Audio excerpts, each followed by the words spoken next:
अदालत के कमरे में उस दिन एक अजीब सी खामोशी थी, बिल्कुल वैसी जैसी तूफान से पहले हुआ करती है। कामरान एक तरफ खड़ा था, सीना ताने, होंठों पर गुरूर भरी हल्की सी मुस्कुराहट लिए। वो अपने वकील बुखारी के करीब झुककर धीमी आवाज में कहता है कि आज फैसला सिर्फ अदालत में नहीं होगा, आज सोशल मीडिया भी उसी के हक में बोलेगा और शहर एक बार फिर हार जाएगी। बुखारी के चेहरे पर इत्मीनान था, जैसे सब कुछ उसकी मिट्टी में कैद हो, मगर वो ये नहीं देख पाया कि पीछे खड़े एएसपी जोहेब की खामोश आंखें बहुत कुछ बयान कर रही थीं। वो पुरस्कून थे क्योंकि सच उनके हाथ में था और सच कभी जल्दबाजी नहीं करता। जज की गूंजती हुई आवाज जैसे ही कामरान को कटहरे में बुलाती है, पूरा कोर्टरूम सांस रोक लेता है। इसी लम्हे वकील बनीश खड़ी होती हैं और सवालात की ऐसी झड़ी लगा देती हैं जो आहिस्ता आहिस्ता कामरान के एतमाद को चटखाने लगती है।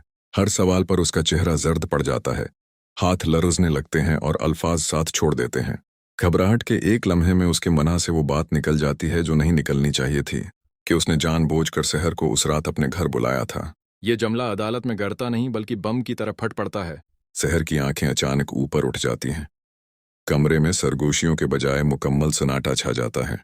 कामरान फौरन सफाई देने लगता है कि उसने कोई जुर्म नहीं किया, मगर सच एक बार बाहर आ जाए तो फिर वापस नहीं जाता।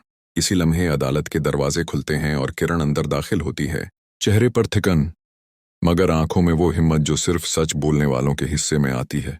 वो गवाही के कटहरे में खड़ी होकर बयान देती है कि शहर झूठ नहीं बोल रही, इस पर जुल्म हुआ है और वो खुद उसकी गवाह है।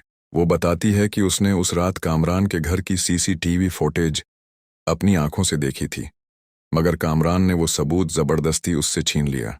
अदालत जैसे जामद हो जाती है। बुखारी गुस्से से खड़ा हो जाता है और सब कुछ साजिश करार दे देता है।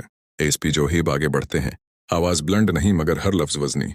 वो सबूत पेश करते हैं कि उस रात कामरान के घर कोई मुलाजिम मौजूद नहीं था और मोबाइल लोकेशन रिपोर्ट वाज़ेह करती है कि जिन नंबरों का सहारा लिया जा रहा है वो वहां थे ही नहीं। कोर्टरूम में खलबली मच जाती है, मगर असल झटका अभी बाकी होता है। जोहेब आखिरी सबूत पेश करते हैं, शहर के मोबाइल की कॉल रिकॉर्डिंग। स्पीकर से शहर की कांपती हुई आवाज गूंजती है। वो रो रही होती है, मदद मांग रही होती है, रूहत को पुकार रही होती है।